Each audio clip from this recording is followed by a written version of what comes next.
Hello everybody, and welcome back to OMB Reviews. I am the critic who is a cynic. Hope we're doing well, and today we'll be looking ahead, this time, to the upcoming box office with major financial investment Jungle Cruise from Disney set to come out this weekend, and the early predictions and projections are really not looking very good for this movie, which is really not all that much of a surprise when you look to how poorly Disney has been doing in the box office for the past several months, especially during pandemic times. Before going into these numbers a little bit more in depth, please make sure that you smash that like button, light up that fire button if you're watching over on Odyssey, and make sure that you're subscribed with that bell notification turned on. That way you know every time a new video and live stream goes live onto the channel. All right, so let us talk here about a few of the films that are coming out this weekend, the first of which is The Green Knight. The Green Knight is set to come out this weekend, and I actually just saw the trailer for the first time yesterday when going to see the movie Old.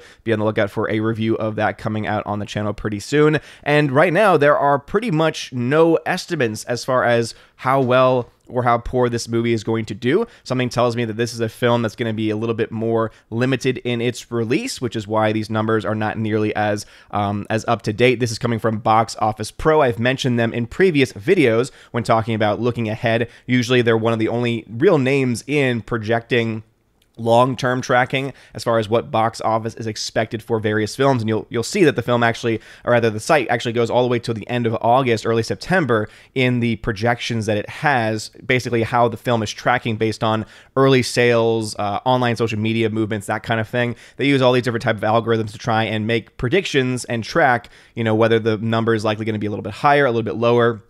And they also try and get the number of theaters that are going to be in play once they are reported, and also they try and post budgets whenever those are available as well. But this is something that's pretty interesting nonetheless, because Green Knight has really gotten no numbers for it whatsoever, which again kind of makes me wonder whether or not the film has a lot of faith being put into it by the studio A24, or whether or not they even are trying to use this movie as being a financial success, or wanting it to be a financial success. It's really hard to tell at this point based on these initial numbers, because I couldn't find a production budget for this movie, and normally it's a little bit hard to say that a film's going to be any good if it's that much harder to try and find how much money the actual film cost to make. What we can say is that the movie Jungle Cruise is expected to really suffer at the box office this weekend. It's kind of interesting because Box Office Pro tries to kind of spin it as a pro as far as the numbers and as far as the way that it's tracking. Apparently it's tracking stronger than it initially was tracking, and that they suspect and hope that this movie will have legs like, I know, River, I know. I feel the same way sometimes with some of these sites when they try and spin things the way that they do, but in the end they think that, and hope that rather, it's going to have legs similar to Cruella, which had very incremental drops over a period of time worldwide, which actually led to Cruella well overperforming what many of the projections were saying based on the first 2 weeks, and it actually ended up making a lot more than even my projections, though it is still a financial loss for Disney. Of course, that's not including any of the so-called Disney Plus numbers, which they are now claiming, which I'm sure they will try and claim for this movie as well, since it's going to be a massive, big budget, $200+ million budget movie.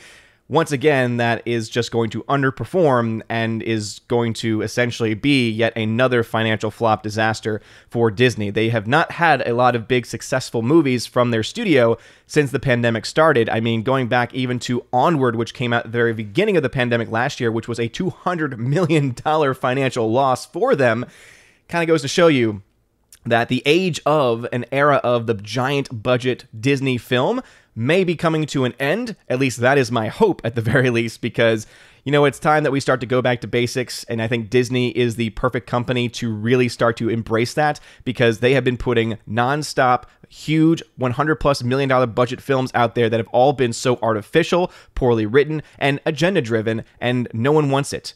No one wants it, and I'm glad that the worldwide box office is finally starting to wake up to the fact that Disney has been putting out crap movies for a long time now at this point. But Jungle Cruise is expected to make $20 to $40 million domestically in its opening weekend, with the long-term domestic total by the end of its run being $60 to $140 million. And so you're looking at those numbers. If it's $60 million at the end of its run, even pandemic times, that's going to be terrible.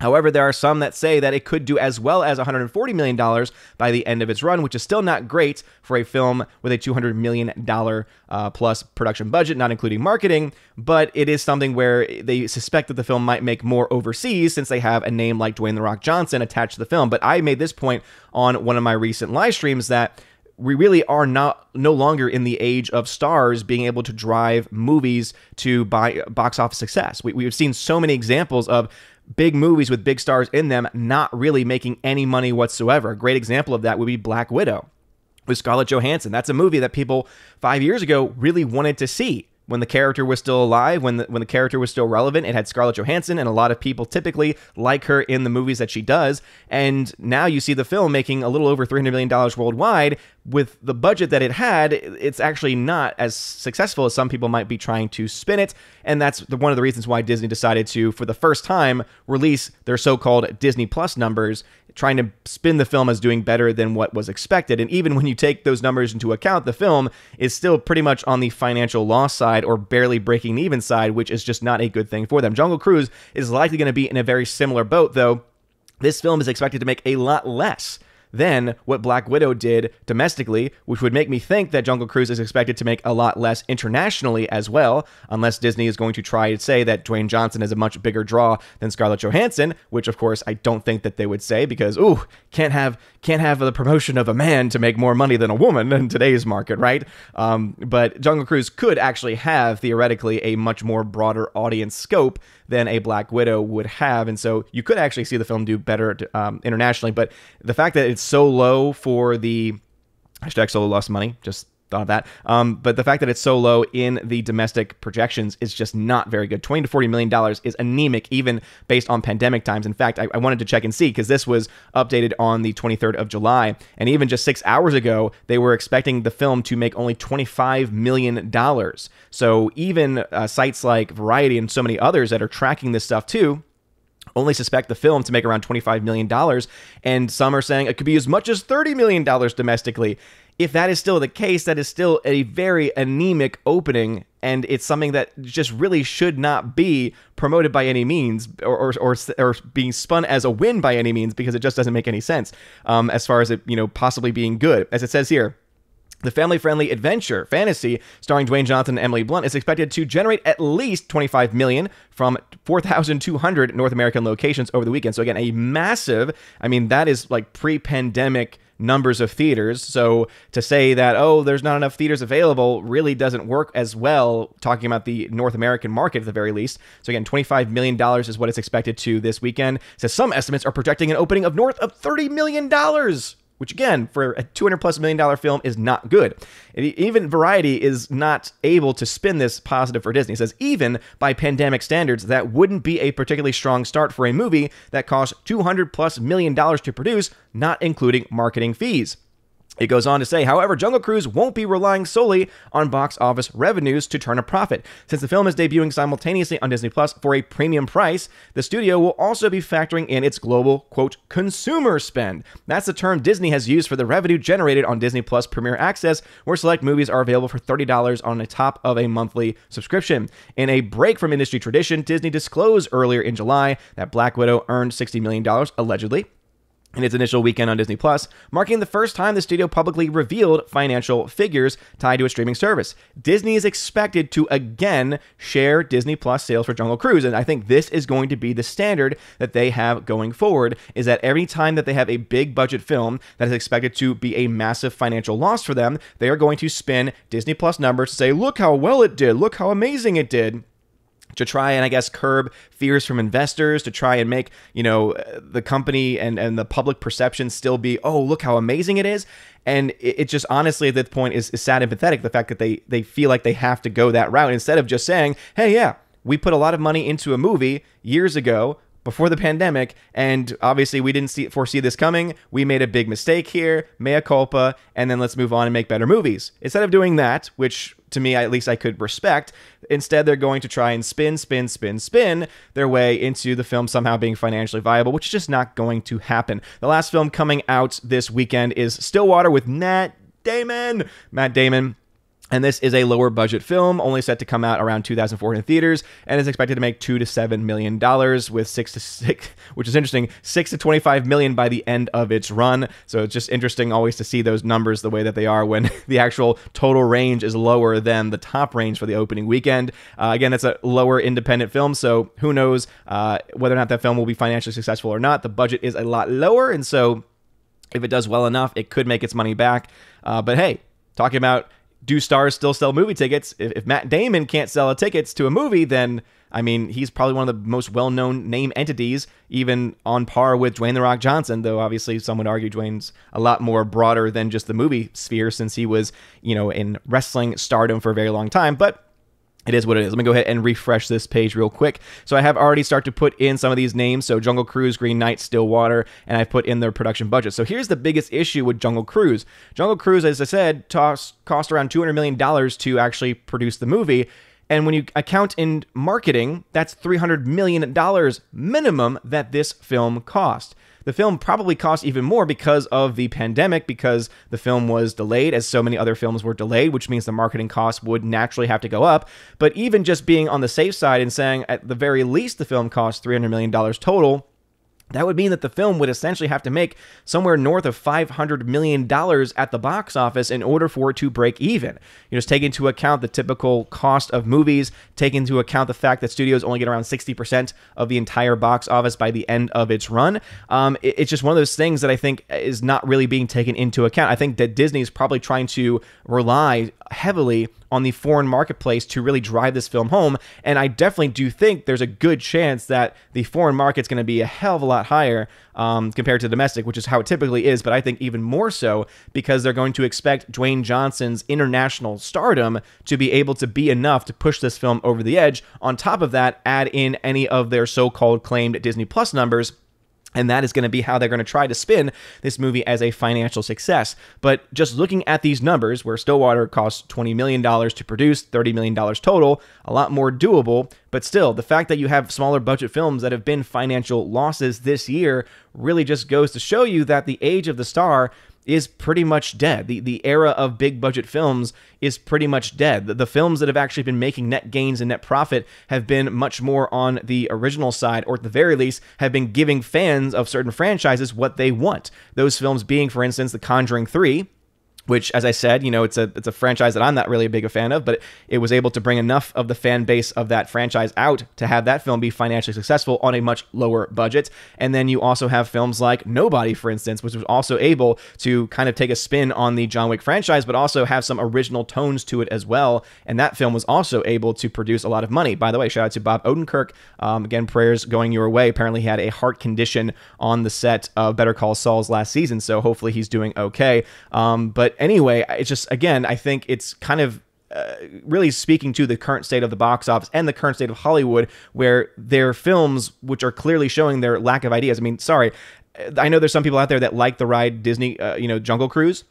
But if anyone was going to tell me, someone who used to go to Disney a lot when I was younger, that they were going to make a ride based off, or rather a movie based off of a ride, Jungle Cruise would probably be one of the last rides I would ever recommend, because there really was no compelling story to that ride, so much so that it was a ride that I don't even remember ever actually going on as a kid, because I would rather go on the Haunted Mansion, or I would rather go on an actual roller coaster because I'm an adrenaline junkie. So it just is amazing to me that Disney thought that this would somehow, even in non-pandemic times, be a financial success just because they were able to slap Dwayne "The Rock" Johnson onto the film. So hopefully this is a huge sign to big Hollywood to start changing their motives and changing their ideas, but again, that still remains to be seen, and I would highly doubt if that was going to be the case. I'll do some more of these videos if you like this look ahead breakdowns, because obviously there are other films coming out next week. For instance, The Suicide Squad is expected to come out, which even that does not have very strong numbers for its opening weekend, as you can see right there.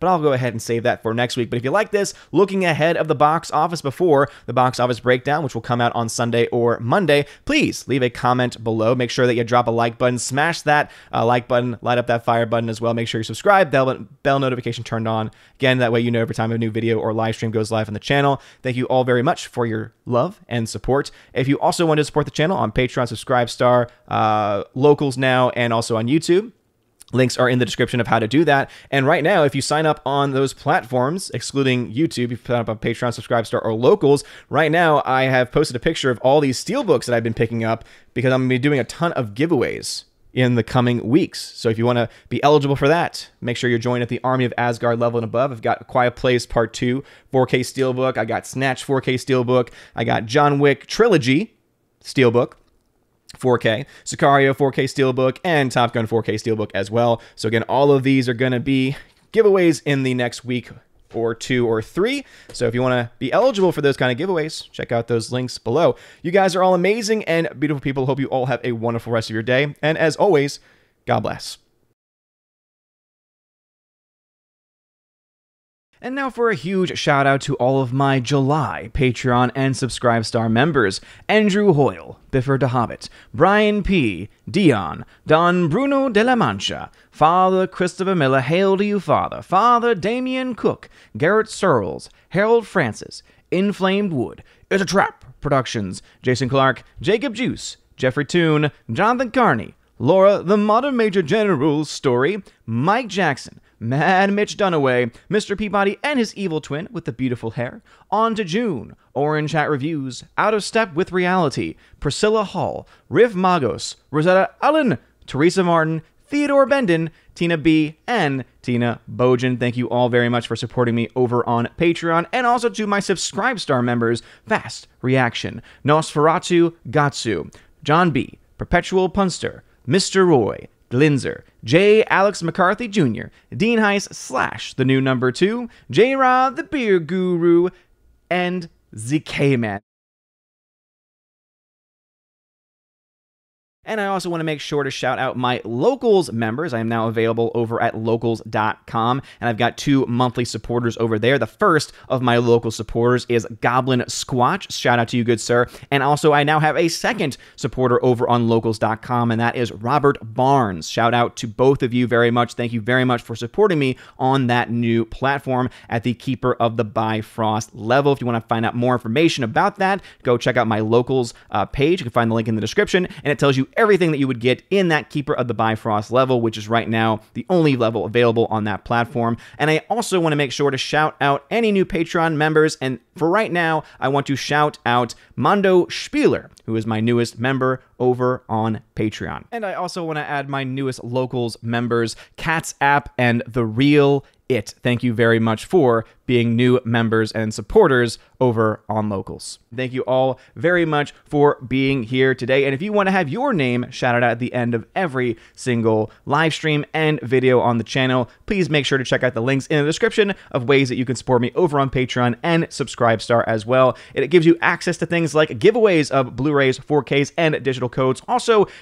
access to a podcast that I do with John the Flick Pick Flickinger, where we have a lot of fun. We also answer Q&A questions as well. And also you might get access to the Chosen of Valhalla level, which gives you access to a once-a-month podcast exclusively where I bring on you to the main channel with everyone else who is at the level, and we all just talk about movies, pop culture, and tons of fun stuff like that. And also, of course, Tina, who is the Empress of the Universe, is going to give us tons of reviews of movies and also maybe a couple of awesome rants here and there as well. So if that sounds fun to you, make sure you go ahead and check out those links. Again, you're all amazing and beautiful people. Hope you all have a wonderful rest of your day. And as always, God bless.